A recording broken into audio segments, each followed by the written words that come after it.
අද සද්ධර්ම දේශනාව සිදු කරන්නේ කැලණිය වේදල්දුව ශ්‍රී නාගරුක්කාරාම පුරාණ විහාරාධිකාරී රන්මුතු කළ ජාතික භික්ෂු අධ්‍යාපන ආයතන මහපිරිවෙනේ නියෝජ්‍ය පරිවෙනාධිපති ශාස්ත්‍රපති රාජකීය පණ්ඩිත පූජ්‍ය දෙහිපේ චන්දවිමල ස්වාමීන් වහන්සේ.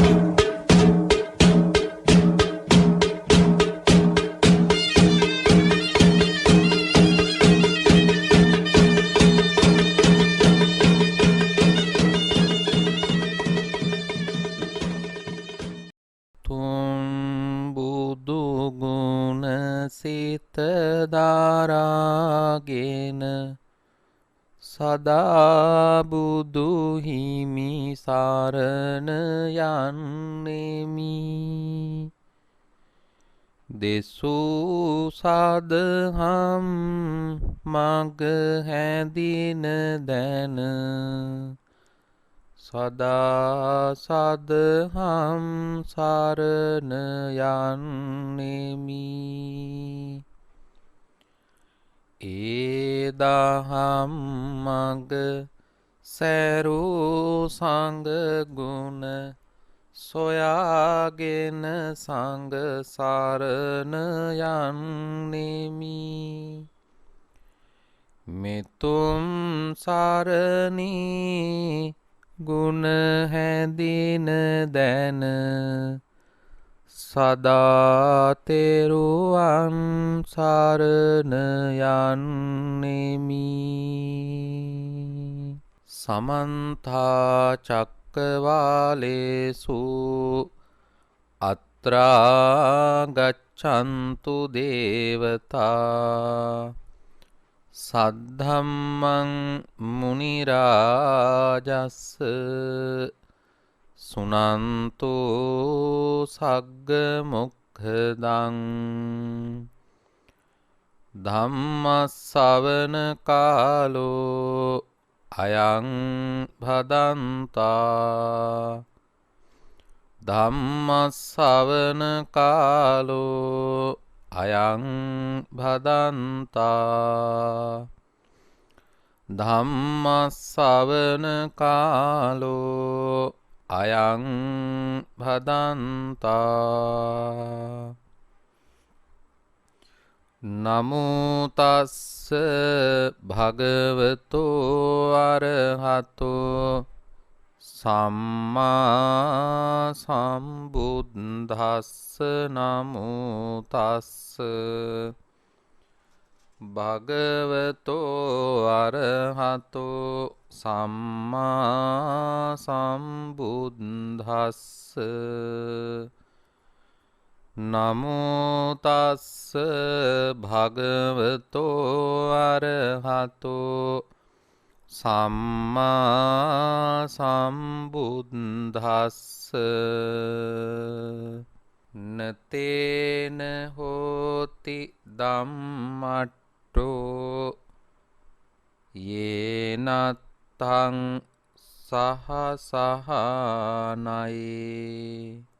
යෝච අත්තං අනත්තං ච උභෝ නිච්චේය පණ්ඩිතෝති.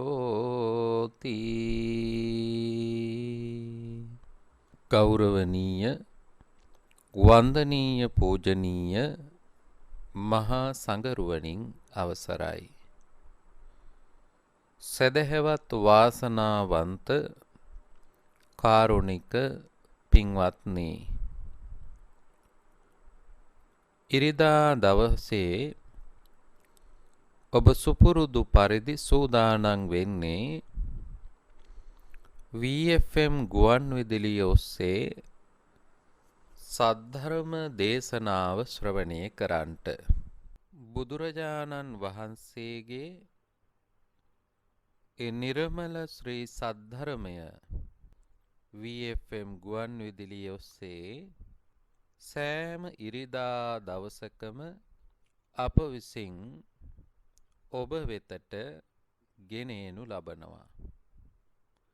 සද්ධර්ම දේශනා මාලාව ඔස්සේ ඔබට ඔබේ ජීවිතය මෙලෝ වශයෙන් සාර්ථක කරගන්න, පරලෝ වශයෙන් සාර්ථක කරගන්න මග කියලා දෙන හෝරාවක ගුවන් විදුලි කාලය තමයි මේ ඔබ අත්විඳිමින් සිටින්නේ.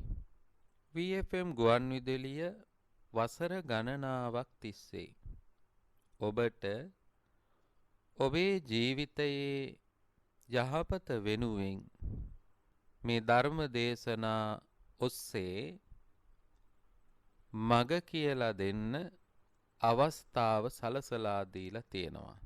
මේ මොහොත තුලත් ඒ අවස්ථාව ලබා දීලා තියෙනවා.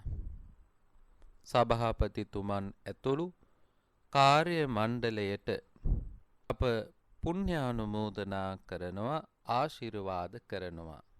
සමාජයට දෙනවනම් දිය යුතු වටිනාම දේ තමයි ධර්මය ලබා දීම. ඒක බුදුරජාණන් වහන්සේ සඳහන් කරන්නේ පින්වත්නි, දානයන් අතර අග්‍රම දානය ධර්ම දානමය පින්කම. මේ සමාජයට මොන දේවල් ලබා දුන්නත් වෙනක් වෙන්නේ නැහැ ධර්මය ලබා නොදී. ධර්මය ලබා දුන්න සමාජයකට, පිරිසකට, කෙනෙකුට අනෙක් සියල්ල කළමනාකරණය කරගෙන ජීවිතය වටිනාකම හඳුනාගෙන මේ දුර්ලභ මනුස්ස ආත්මය තුල ඉඳිමින් ඒ ජීවිතයේ තව තවත් අර්ථවත් කරගන්න, වටිනා ජීවිතයක් බවට පත් කරන්න හැකියාව ලැබෙනවා. කෑම ටිකක් දෙනවට වඩා කෙනෙකුගේ ජීවිතය අර්ථවත් කරගන්න මග කියලා දෙන්න, ධර්මය ලබා දෙන්න පුළුවන් නම් ඒ ලබා දෙන දේ අතර වටිනාම ශ්‍රේෂ්ඨතම දේ බවට පත් වෙනවා. ඒ ලැබීම තුල ජීවිතය අර්ථවත් කරගෙන තමන්ටත් මෙරමාටත් යහපත පිණිස ජීවිත ගොඩනගා ගැනීම තුල පින්වත්නි, ඒ ජීවිතයත් වටිනා ජීවිතයක් බවට පත් වෙනවා. මේ සමාජයේ වටිනාකම් ගොඩනැගිලා තියෙන්නේ නොවටිනා දේවල් එක්ක. නොවටිනා දේවල් වලට වටිනාකම් ලබා දෙන සමාජයක් තුල වටිනාම දේ ලබා දෙන්න අපිට පුළුවන්කම ලැබෙනවා නම් ඒ සමාජ මෙහෙවරක්. VFM ගුවන් විදුලිය ඒ සමාජ මෙහෙවර ඉෂ්ට කරමින් සිටින්නේ. සෑම ඉරිදා දවසකම ඔබට මේ දේශනාවන් ශ්‍රවණය කරන්න අවස්ථාව සලසා දීලා ඒ ඇත්තෝ සමාජ මෙහෙවරක් මාධ්‍ය තුලින් සිද්ධ කරනු ලබනවා. ඔබට ඒ ඔස්සේ අනුග්‍රහය ලබා ගන්න හැකියාව ලැබෙනවා. මේ ධර්ම ශ්‍රවණය කරන ඇතන් මේ බණ අහන අවස්ථාව තුල ඔබ කල්පනා කළ යුත්තේ මේ හාමුදුරුවෝ මේ බණ ටික කියන්නේ මටමයි කියන හැඟීම. බුදුරජාණන් වහන්සේත් අනුශාසනා කරනවා ධර්ම ශ්‍රවණය කරන කෙනෙකුට ඒ ධර්ම ශ්‍රවණය කරන අවස්ථාව තුල සංඥාවක් ඇති කරගත යුතුයි. මේ බණ ටික කියන්නේ මා වෙනුවෙන්මයි කියලා.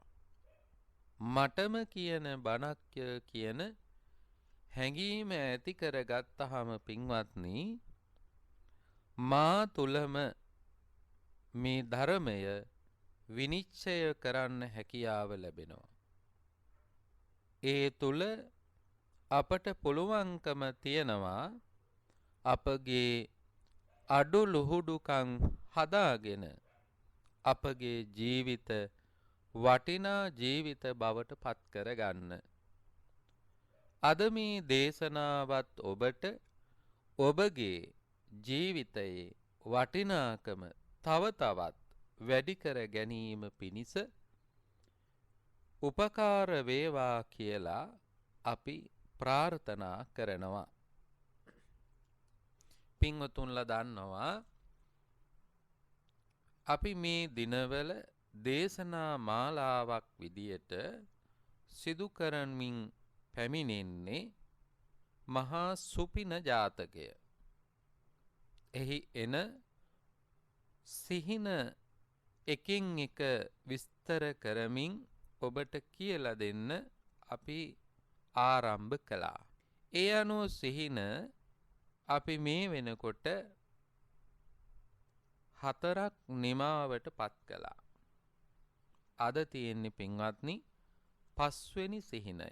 කොසල් රජතුමා 5 වෙනිව දකින සිහිනය තමයි බුදුරජාණන් වහන්සේට මේ විදියට ප්‍රකාශ කරන්නේ. භාග්‍යවතුන් වහන්ස පෙරහා පසුපස දෙපැත්තෙහිම හිස් දෙකක් තිබෙන අශ්වයා ඉස්සරහිනුත් කනවා පස්සනුත් කනවා. ස්වාමීනි මේකත් අරුම පුදුම සිහිනයක් නේද? කොසල් රජතුමා බුදුරජාණන් වහන්සේගෙන් විමසනවා මේ සිහිනය කුමක් නිසා කුමක් අරබයා කුමන හේතුවක් නිසා මා දුටු වේද කියලා. පින්වත්නි බුදුරජාණන් වහන්සේ සඳහන් කරනවා පැහැදිලි කරනවා කොසල් රජතුමාට මහ රජතුමනි අනාගතයේ අධාර්මික පාලකයන් නිසා නීතිය අනීතිය වෙනවා. යුක්තිය අයුක්තිය වෙනවා. ඉතින් නීතිඥයොත් විනිශ්චය කරුවොත් දෙපැත්තෙන්ම අල්ලස් ගනිමින් කටයුතු කරනවා. මේ දෙපැත්තෙන්ම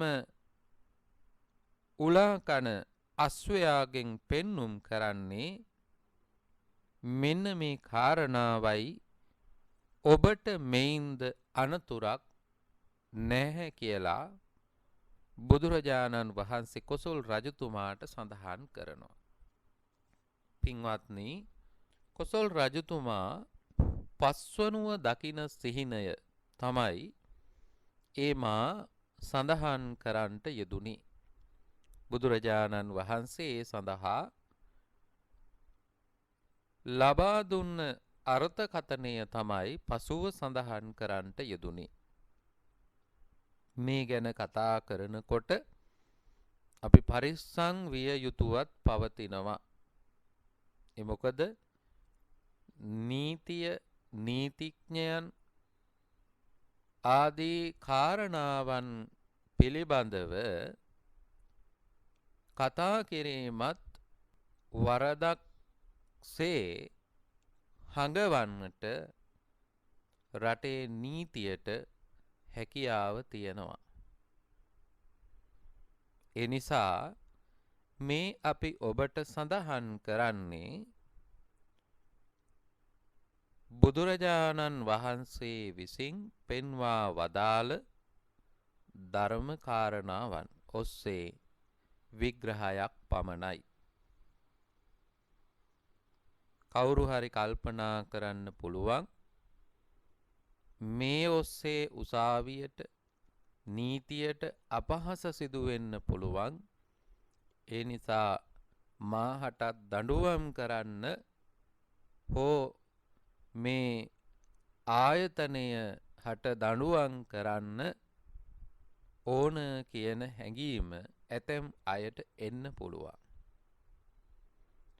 යමක් අධ්‍යයනය කිරීමේදී ඒ පිළිබඳව කතා කරන්න සිද්ධ වෙනවා. දැන් නීතිය ගැන ඉගෙන ගන්න නීති ශිෂ්‍යයන්ට ඒ නීතිය අවභාවිත වුණාම ඒ තුල ඇති ආදීනවය පෙන්වා දීම එහිදී සිද්ධ කරනු ලබනවා. නීතිය පිළිබඳව දේශනයක් පවත්වනකොට ඒ ගැන දේශනය කරන කෙනාට සිදු වෙනවා එහි යුක්තිය අයුක්තිය නීතිය අනීතිය මොකද්ද කියලා හඳුන්වා දෙන්න. අපත් මේ සිදු කරන්නට බලාපොරොත්තු වෙන්නේ එවැනිම වූ සමාජයට අවබෝධයක් ලබා දෙන දේශනාවක් පමණක්මය. ඒ පිළිබඳව කාරුණික සිතින් යුක්තව ශ්‍රවණය කරත්වායි අපි ප්‍රාර්ථනා කරනවා. පින්වත්නි, කොසල් රජතුමා මේ දුටුව සිහින අනාගතයට බලපවත්වන සිහිනයි. ඒ නිසා ඒවා අදද මේ අනාගතය කියලා කියන්නේ එදා කොසල් රජතුමාගේ කාලයේ නම් අතීතයේ, එදා කිව්වනම් ඒ කාර්ය, අද වෙනකොට එය අනාගතය එදාට අනුව. අපි අද මෙය ප්‍රකාශ කරනකොට ඒ අනාගතය හෙටද ඊළඟ සතියේද අවුරුද්දේද අවුරුදු කිහිපයක් ගිහිල්ලාද කියන එක අපි කාටවත් කියන්න පුළුවන් කමක් නැහැ. එහෙත් අපි දැනගැනීම කළ යුතුව පවතිනවා. කොසල් රජතුමාගේ සිහින 16 පුරාවට අනාගතයට බලපවත්වන කාරණාවන් තමයි සඳහන් වෙන්නේ. අද අපි මේ කතා කරන සිහිනය පස්වෙනි සිහිනය. මේ නිසා පින්වත්නි, සමාජය තුල, රටක් තුල, ලෝකයක් තුල නොඑක් ආකාරයේ ව්‍යසනයන් වලට පත්වෙන්නට මූලික කාරණාවන් බවට පත්වෙනවා. නීතිය කියලා කියන්නේ සම්මත කරගත්ත දෙයක්. රටින් රටට, සමාජයෙන් සමාජයට නීතිය වෙනස් වෙනවා. අද ලංකාවේ කතිකාවතක් නිර්මාණය වෙලා තිබෙනවා නීතිය සම්බන්ධයෙන්. එක රටක් එක නීතියක්. එක රටක් එක නීතියක් කියලා සංකල්පනාවක් ගොඩනගාගෙන තිබෙන අවස්ථාවක පවා අපිට පේනවා එය යථාර්ථයක් බවට පත් කරන්නට හැකියාවක් තිබුණත් නොතිබුණත් ඒ ගැන නොසලකා හැරලා තියෙන බව නම් අපට පැහැදිලි.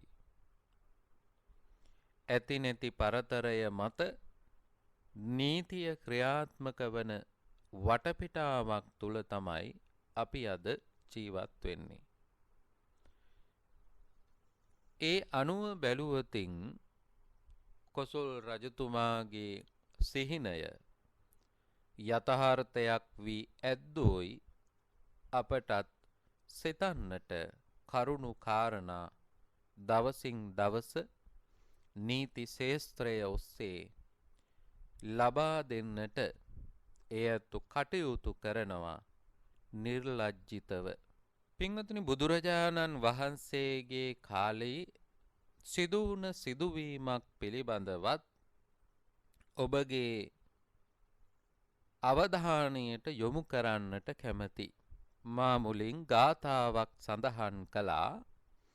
ඒ ගාථාවට අනුව ඒ ඔස්සේ ගොඩනැගී තිබෙන කතා ප්‍රවෘත්තිය එදා අතීතයේ බුදුරජාණන් වහන්සේගේ කාලය සිදු වුණ සිදුවීමක්. ඒ ගාථාව ධම්මපදයේ සඳහන් වෙන ගාථාවක්. ධම්ම පදයේ ධම්මට්ට කියන වර්ගයේ තමයි ඒ ගාථාව සඳහන් වෙන්නේ. නතේන හෝති ධම්මට්ටෝ යේනත්තං සහසා නයේ යෝච අත්තං අනත්තං ච උභෝ නිච්චය්‍ය පණ්ඩිතෝ. යමෙක් නඩුව අගතියෙහි පිහිටා විනිශ්චය කරයි නම් ඔහු දහමෙහි පිහිටියෙක් නොවේ. යමෙක් අර්ථ අනර්ථ දෙක විනිශ්චය කරන්නේ නම් ඔහු පණ්ඩිතයෙක්. මේ ගාථාවේ අදහස ඒ විදියටයි සඳහන් වෙන්නේ.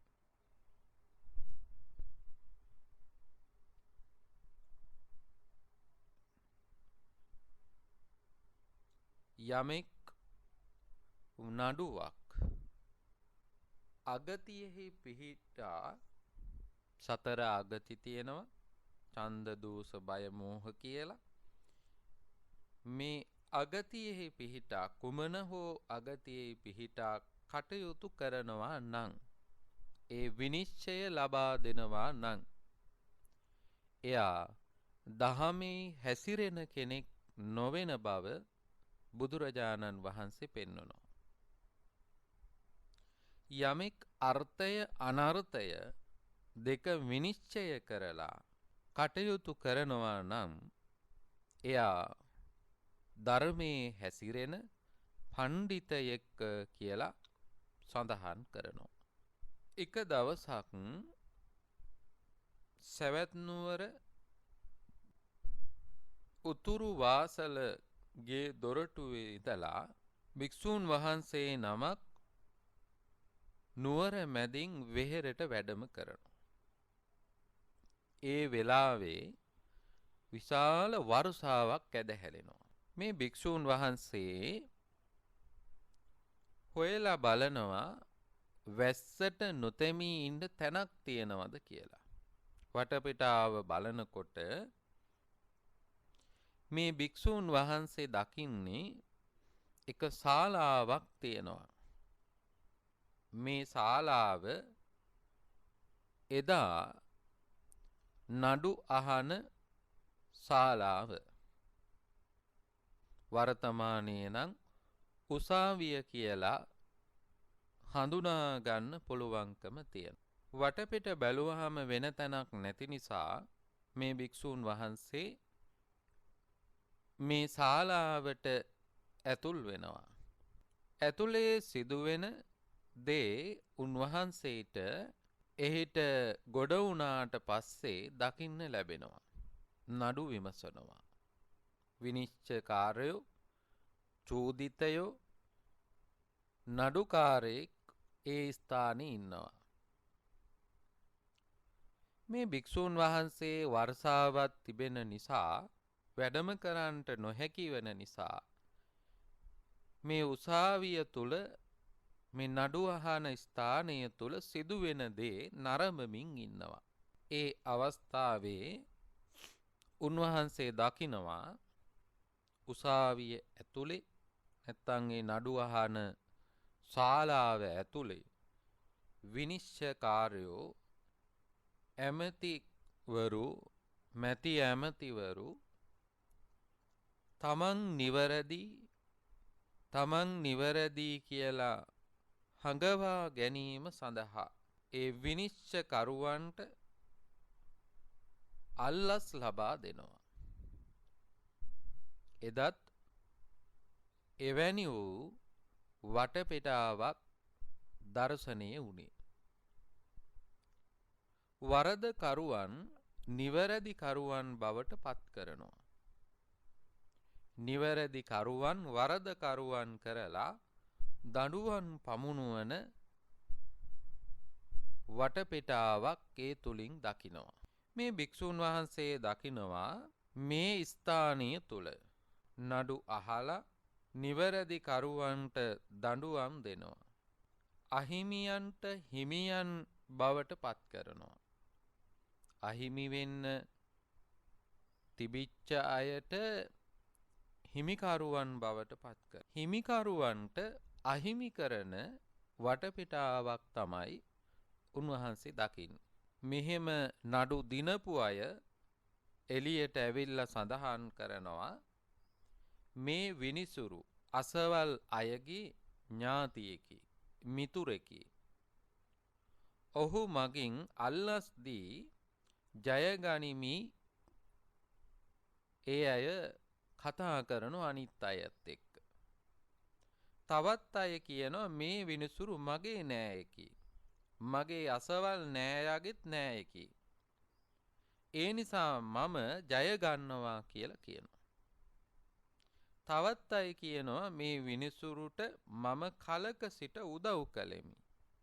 මට හිතවත්. ඒ නිසා මම දඬුවම් නොලැබ නිදහස් වෙනිමි කියලා කතා කරනවා. පෙරදුණු අය නඩුවෙන් පරාජයට පත්වෙච්ච අය කියනවා අපට කළ තැලීම් පෙලීම් කාට කියන්නද? මේ විනිසුරු අල්ලස්ගෙන මා පරාජයට පැමිණීමේ කියලා කියනවා. තවත් අය කියනවා අපට කළ අලාභ අපරාධ සුළු නැහැ. මේ විනිසුරු නෑකමට ඇද අපරාධ කරුවන්ට දඬුවම් නොකොට නිදහස් කළා. මේ විදියට පින්වත්නි එක එක තැන විත්ති පැමිණිලි දෙපස්සේම අය කෙරෙහි කතා කරගන්න ස්වභාවයක් දකිනවා මේ භික්ෂූන් වහන්සේ. වැස්ස පායනකොට ඒතන නඩුවත් නිමාවට පත් වෙනවා. තීරණය කුමක් වුණත් නඩුව නිමාවට පත් වෙනවා. මේ භික්ෂූන් වහන්සේත් විහාරයට වැඩම කරන්නට සූදානම් වෙනවා. වැඩම කරලා මේ භික්ෂූන් වහන්සේ මේ සිදුවීම බුදුරජාණන් වහන්සේට සඳහන් කරනවා. ස්වාමීනි මම මෙහෙම අසවල් තැන ඉඳලා අසවල් තැනට වැඩම කරමින් හිටියා. ඒ අතරතුර වර්ෂාව ඇදහැළුණා. ස්වාමීනි ඒ වර්ෂාවෙන් නොතෙමෙන්න තැනක් හොයනකොට මා දුටුවා උසාවි ශාලාව නඩු අහන ස්ථානය. එතෙන්ට ගොඩ වැදුණු මට ස්වාමීනි මෙන්න මේ වගේ දර්ශනයක් දකින්න ලැබුණා. ඒ ස්ථානයේ මට මේ වගේ දේවල් අහන්න ලැබුණා කියලා මේ භික්ෂූන් වහන්සේ බුදුරජාණන් වහන්සේට පවසා සිටිනවා. බුදුරජාණන් වහන්සේ ඒ නිමිති කරගෙන මෙන්න මේ ගාථාව සඳහන් කරන්නේ.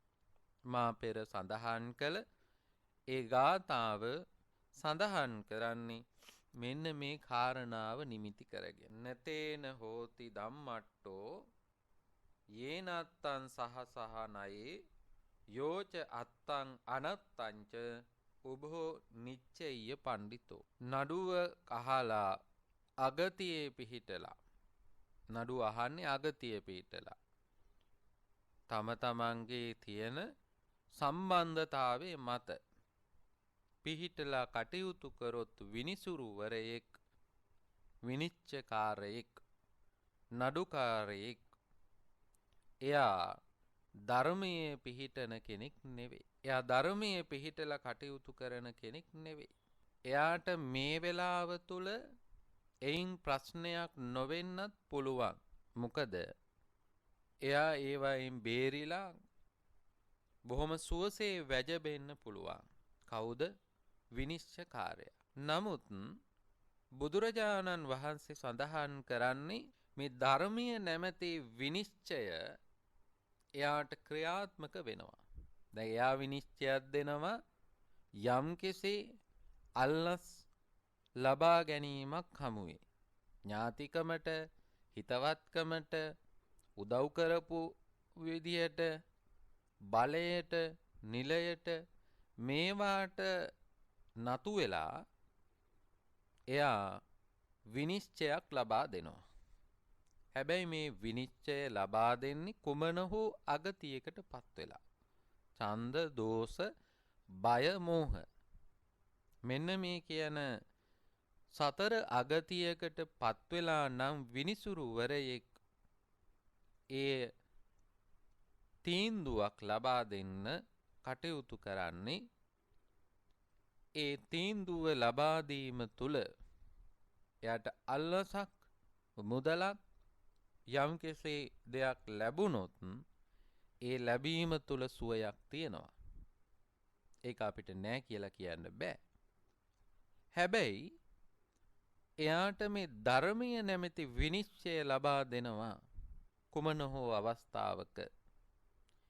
ඒ විනිශ්චයෙන් එයාට ගැලවෙන්න බෑ. එයා ධර්මයේ පිහිටා කටයුතු කිරීමක් නෙවෙයි එතෙන්දි සිද්ධ කරන්නේ. අධර්මයේ පිහිටා කටයුතු කරන්නේ. අධර්මයමයි එයට හේතු පාදක වෙන්නෙත්. නිකම්ම කෙනෙක් එහෙම වෙන්නේ නැහැ. එවැනි සමාජයක් ගොඩනගන්න දායක වෙන කෙනෙක් හෝ පිරිසක් ඉන්නවා. කාලයක ඉඳලා හෝ ක්‍රමයෙන් ඒ ආයතනය, ඒ පුද්ගලයන් අවිනීතියට කටයුතු කරනවා. ඒ ආරම්භ වෙන්නේ කොතනින්ද කියලා අපිට විනිශ්චය කරගන්න බැරි වුණාට ධර්මයට අනුව නම් එය පැහැදිලි වෙනවා ක්‍රමයෙන් ඇති වුණ තත්වයක්. ඒ තත්වයන් වලට බලපවත්වන කාරණාවන් තමයි ඡන්ද, දෝෂ, බය, මෝහ. ඡන්ද කියලා කියන්නේ කැමැත්ත. කැමැත්ත කියලා කියන්නේ අපට තියෙන සම්බන්ධතාවය මත තමයි ඒ කැමැත්ත ඇති කරගන්නේ. නඩු තීන්දුවක් ලබා දීමට කටයුතු කරනවා නම් ඒහා සම්බන්ධතාවය ඥාතිකමක් වෙන්න පුළුවන්, හිතවත්කමක් වෙන්න පුළුවන්, මිත්‍රකමක් වෙන්න පුළුවන්. එහෙම නැත්නම් එයා විශ්වාස කරන, එයා ගෞරවය කරන පුද්ගලයෙක්, පුද්ගල කණ්ඩායමක්, සංවිධානයක් වෙන්න පුළුවන්. වර්තමානයේ නම් දේශපාලන පක්ෂයක් වෙන්න පුළුවන්. දේශපාලඥයෙක් වෙන්න පුළුවන්. ජනාධිපති, අගමැති, මැති, ඇමතිවරු වෙන්න පුළුවන්. ඒ පාදක කරගෙන තමන්ගේ කැමැත්ත ඇති වුණ ආකාරය අනුව එයට විනිශ්චයක් ලබා දෙන්න පුළුවන්. එය ඡන්දය නිසා අගතියට පත් වෙලා. දෝෂ කියලා කියන්නේ ද්වේෂය, තරහව. ඒ පාර්ශවයේ කෙරෙහි ඇති කරගන්න තරහව පාදක කරගෙන ඒ තුල විනිශ්චයක් ලබා දෙන්න පුළුවන්. අපි දන්නවා අතීතේ අපේ රටේ ක්‍රියාත්මක වුණ ඒ ග්‍රාමීය නීති පද්ධතිය තුල ප්‍රධානියා බවට පත් උනේ ගම්මුලා දෑනි. ගම්මුලා දෑනිගේ නීති තීරණයට අනුව තමයි දඩුවම් කළේ. එවැනි අවස්ථාවන් අපි දැකලා තියෙනවා, අහලා තියෙනවා. ඒවායේ ස්වභාවය අපි හඳුනාගෙන තියෙනවා. දියුණු සමාජ රටාවක නීතිය තුල එසේ විය යුතු නැහැ. නීතිඥ මහත්වරුන්ට නඩුකාරතුමන්ලාට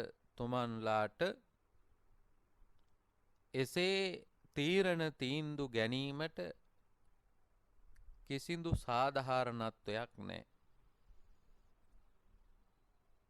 ඔවුන් නීතියට නීති පොතට අනුව තමයි කටයුතු කළ යුතුව පවතින. එහෙත් තර්කානුකූලව කරුණු ඉදිරිපත් කරලා තමන්ගේ ද්වේෂය පදනම් කරගෙන එහි තීන්දුව ලබා දීමට හැකියාව තියෙනවා. එයත් ද්වේෂය නිසා අගතියට පත්වීමක්. ඊළඟට කුමන හෝ පාර්ශවයක් තමන්ට අනර්ථයක් කරයි කියන බිය පාදක කරගෙන බය උපකාර කරගෙන නැත්නම් බය පාදක කරගෙන තීන්දුව ලබා දෙනවා නම් ඒ තුලත් සාධාරණත්වයක් නැහැ. එයත් අගතියට පත්ව තීරණයක් ලබා දීමක්. ඊළඟ මෝහය මුලාවට පත් වෙලා රැවටිලා යම්කිසි පාර්ශවයක් විසින් යම්කිසි කෙනෙක් විසින් ලබා දෙන වැරදි තොරතුරු හමුවේ යම්කිසි තීන්දුවක් ලබා දුන්නොත් විනිශ්චයක් ලබා දුන්නොත් ඒ ගැන විමසීමක් නොකොට එයත් අගතියට පත්වීමක්. මෙන්න මේ කියන සතර අගතියට පත්ව යම්කිසි තීන්දුවක් තීරණයක් නඩු විභාගයක් සිද්ධ කරනවා නම් එය ධර්මානුකූල හැසිරීමක් නෙවෙයි. පින්වත්නි, බුදුරජාණන් වහන්සේ මේ සිදුවීම පාදක කරගෙන ඒ භික්ෂූන් වහන්සේට මේ ගැන පැහැදිලි කළා. ඒ වගේම තමයි අර්ථය අනර්ථය ගැන නිවැරදි අධ්‍යයනයක් කරලා සාධාරණ විනිශ්චයක් ලබා දෙන විනිසුරුවරයොත් නැතුවාම නෙවෙයි ඉන්නවා. ඒ අය බුදුරජාණන් වහන්සේ හඳුන්වන්නේ පණ්ඩිතයන් කියලා. මොකද පණ්ඩිතයා තමයි මේ ධර්ම මාර්ගයේ යන කෙනා. ධර්ම මාර්ගයේ ගමන් කරන කෙනා. සාවද්‍ය නිර්වද්‍ය කියලා සමාජය තුල ලෝකය තුල ජීවන රටාවන් දෙකක් තියෙනවා. ඒ නිර්වද්‍ය ජීවිත රටාව ධර්මය සොයා යන ජීවන රටාව. සාවද්‍ය ජීවන රටාව නිර්වද්‍ය ජීවන රටාවට වඩා වැඩි කියන එක අපි කාටත් ප්‍රත්‍යක්ෂ වෙන කාරණාවක්. ඒ වාට පින්වත්නි, මේ අපි සඳහන් කළ කාරණාවන් බොහෝ සෙයින් උපකාර වෙනවා. කුසල් රජතුමා දුටුවේ 5 වෙනි සිහිනය යම් සමාජයක යථාර්ථයක් බවට පත්වෙන්නට මේ කියන කාරණාවන් සතර අගතිය හේතු වෙනවා. දැන් අද අපිට අහන්න දකින්න ලැබෙන සිදුවීම් එක්ක මේවා තුළ යම් යම් අඩු වැඩි වශයෙන් යථාර්ථයක් වී තිබෙන බව පැහැදිලි වෙනවා. ඒ නිසාම තමයි රටක් විදිහටත් අපි මේ තරම් අසරණ භාවයකට අපහසුතාවයකට පත් වෙලා තිබෙන්නේ. මේ රටේ නීතිය කියලා කියන්නේ බොහොම ශක්තිමත් පද්ධතියක්. ඒ ශක්තිමත් පද්ධතිය පවා අවභාවිත කරමින් කටයුතු කරන්න හැකියාව ලැබෙනවා කියලා කියන්නේ මිනිසුන්ගේ පරිහානිය කොතරම් දුරට සිදු වෙලා තියෙනවාද කියන එකයි අපට පැහැදිලි වෙන්නේ. ඒ නිසා කොසල් රජතුමා දුටුව සිහිනය තුල ඔලු දෙකේ අස්වැයා දෙපැත්තෙන්ම උලා කන දර්ශනය සාමාන්‍ය ලෝකය තුල දකින්න නොලැබුණාට එහි අර්ථය බුදුරජාණන් වහන්සේ සඳහන් කරන්නේ මේ ලෝකේ අනාගතයේ විනිසුරුවන් නීතිඥවරු අල්ලස් ලබා ගැනීම තුල නීතිය අවභාවිත කරනවා. එය බරපතල වරදක්. ඒ තුල සමාජ ව්‍යසනය, සමාජ අපරාධය බහුල වෙන්න පුළුවන්. නීතියට බය නැතිව, නීතියට ගරුත්වයක් නැතිව ඒ තුල කටයුතු කරන්න මිනිස්සු පෙළඹෙනවා. අද අපිට පේනවා මිනිස්සු නීතියට බයක් නැහැ. වැරදි කරන්න මිනිස්සු අද බය නැහැ. දැන් ඔය උසාවි වලින් වරදකරුවන් බවට පත් කරලා බන්ධනාගාර ගත කරන ප්‍රමාණය ගත්තහම ඒ ප්‍රමාණයෙන් අඩක්වත් ඒ දඬුවම් නිමාවට පත්වෙලා නිවැරදි කරුවන් බවට පත්වෙන්නේ නැහැ. ඇතැම් වෙලාවට බන්ධනාගාරය තුලදී වුවත් ඒ අය වැරදි කරන ස්වභාවයක් අපි අහන්න දකින්න ලැබෙනවා. ඒ තුල පින්වත්නි රටේ සදාචාරය, සભ્યත්වය, ආරක්ෂාව සියල්ල තර්ජනයකට ලක් වෙනවා. ඔය ප්‍රසිද්ධ අපරාධ කරුවන් නීතිය හමුවට යොමු කරනකොට ඒ අය වෙනුවෙනුත් ඉදිරිපත් වෙන්න, ඒ අය නිවැරදි කියලා ඉදිරිපත් කරන්න ඉදිරිපත් වෙන නීතිඥවරු ඉන්නවා. ඒක තමයි මේ ශාස්ත්‍රයේ ස්වභාවය. හැබැයි අපි දැක්කා නීතිය ඉහළින්ම දැඩිවම තිබෙන රටක් විදියට පාකිස්තානයේදී ලාංකිකයෙකු පහර දීලා මිය යෑම හේතු කොටගෙන එහි චූදිතයන්ට ඒ රටේ නීතිඥ සංගමය තීරණයක් කරනවා. මේ වරදට හේතු වුණ, මේ වරදට සම්බන්ධ වුණ කිසිම කෙනෙක් වෙනුවෙන් අපි පෙනී සිටින්නේ නැත කියලා. ඒ අතින් ගත්තහම පාකිස්තානයේ නීතිඥවරුන්ට අපේ රටේ ජනතාව හිසනමා ආචාර කර යුතුව පවතිනවා. එවැනි වටපිටාවක් අපේ රට තුලත් නිර්මාණය වෙනවා නම් මොනතරම් විදියට මේ රටේ අපරාධ කරුවන් අවම කරන්න එයින් හැකියාවක් ලැබෙනවද? පින්වත්නි, බුදුරජාණන් වහන්සේ පෙන්වන්නේ යම්කිසි කෙනෙක් යමක් කිරීමේදී ඔහුට ඇති වෙනවා බිය තුනක්. ඒ බිය තුන තුරන් වෙලා ගිය අවස්ථාවේ නැති වෙලා ගිය අවස්ථාවේ තමයි අපරාධයක් සිද්ධ කරන්නේ.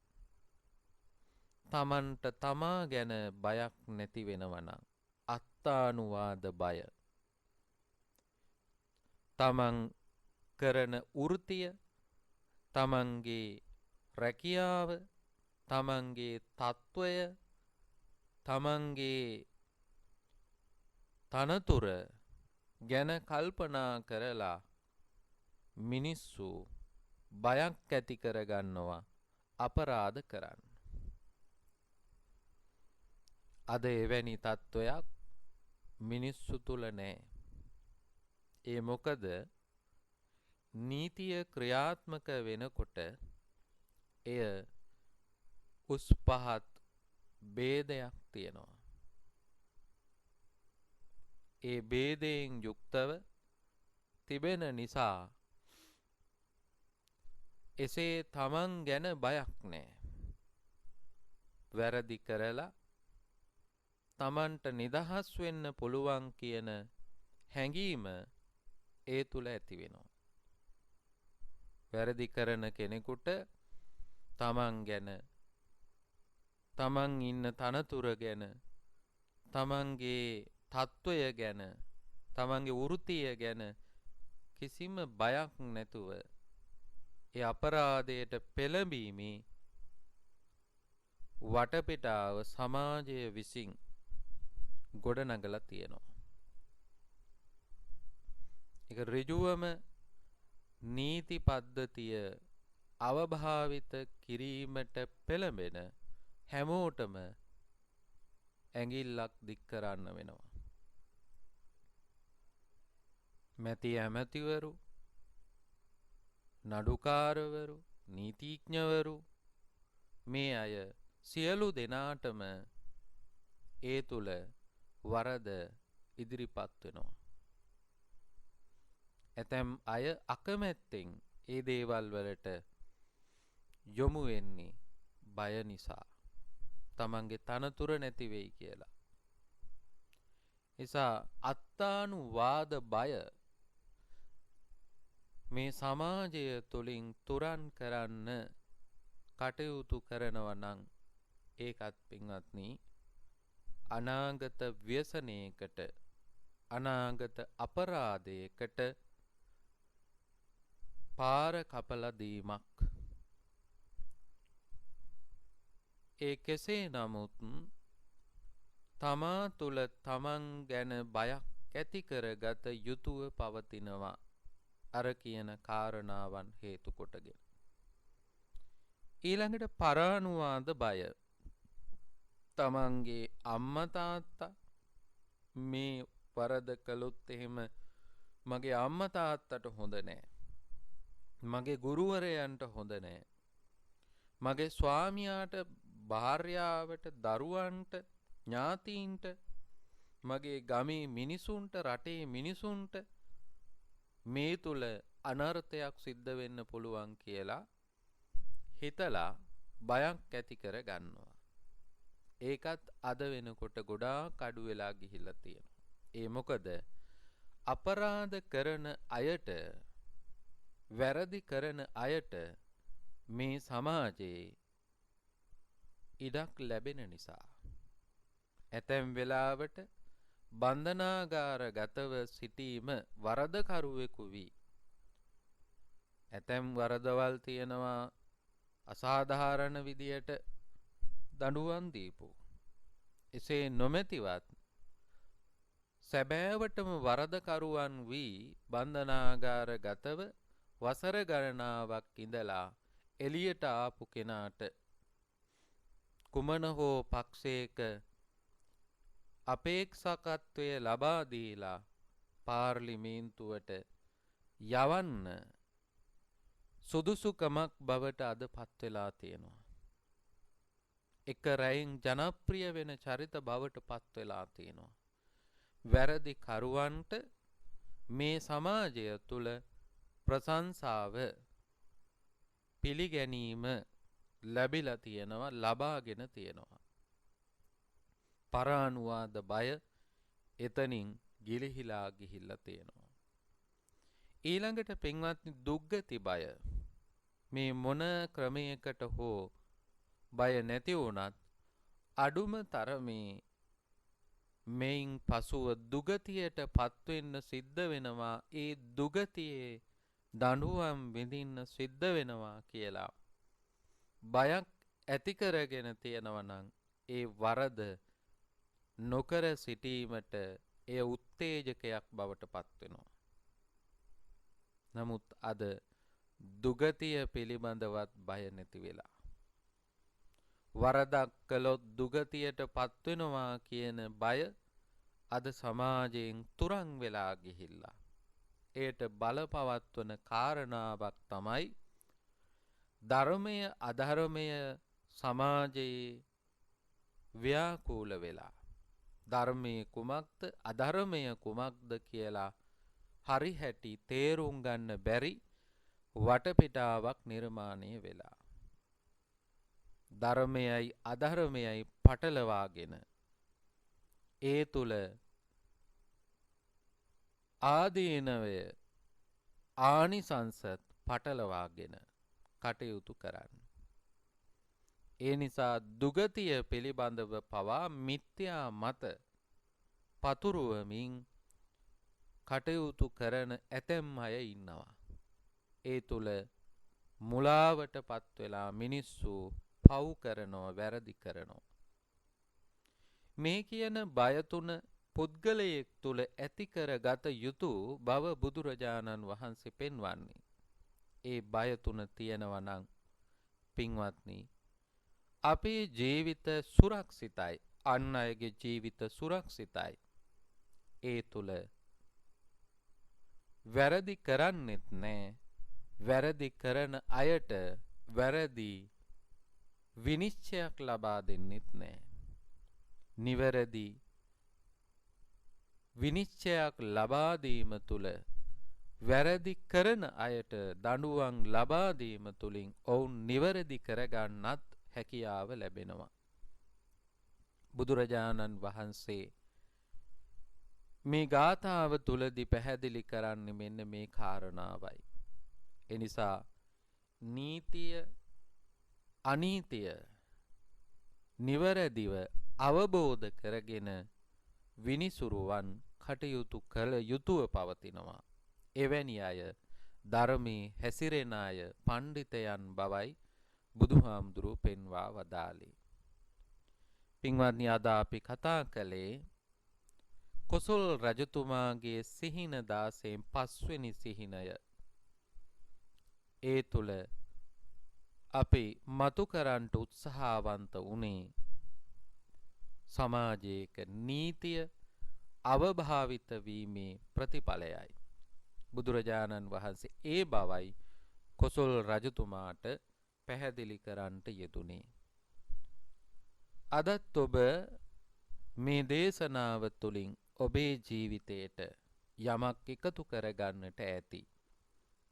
ඔබේ ජීවිතය නිවැරදි කරගන්න අන් අයගේ ජීවිත නිවැරදි කිරීම පිණිස ඔබ දායක වෙන්නට මේ තුල ඔබට අදහසක් අදිෂ්ඨානයක් ඇති කරගන්න ශක්තිය ලැබේවා කියලා ප්‍රාර්ථනා කරනවා. ආකාසට්ඨා ච බුම්මට්ඨා දේවානාගා මහිද්దికා පුඤ්ඤන්තං අනුමෝදිත්වා චිරං රක්칸තු ලෝක සාසනං චිරං රක්칸තු දේශනං චිරං රක්칸තු ත්වං සදා. අදත් අපි අපගේ දෙමව්පියන්ට මේ පින් අනුමෝදන් කරමු. අනුමෝදන් වේවා. දස මස වා කුසේ දරා බිහි කළ මගේ අම්මේ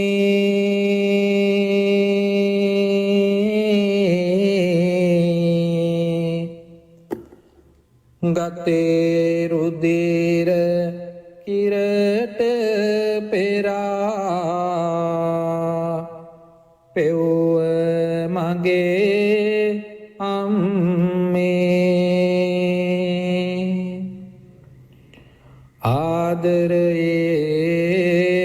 සදාතනික උල්පත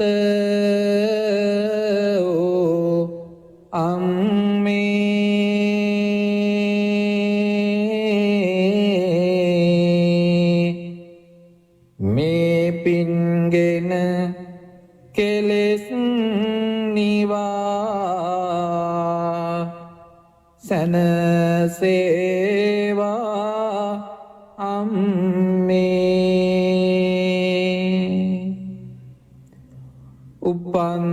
උපන්දිනේ පටන් අපට මගේ පුතේ කියා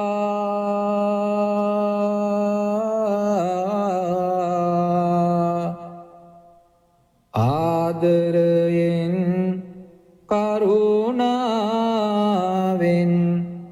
මට මතු පියා සිහි කරනවා පපුවේ තියෙන උතුම් ගුණය දයා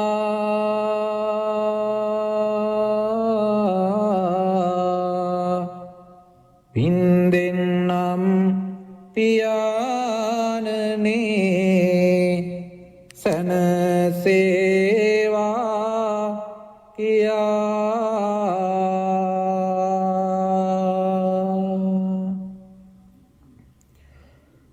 දුකින් පෙළෙන සත් දුකින් මිදෙත්වා බියෙන් පෙළෙන සත් බිය නැතිවෙත්වා සොවින් තැවෙන සත් සොම්නස් වෙත්වා නිතින් මේ හැම සත් සුවපත් වෙත්වා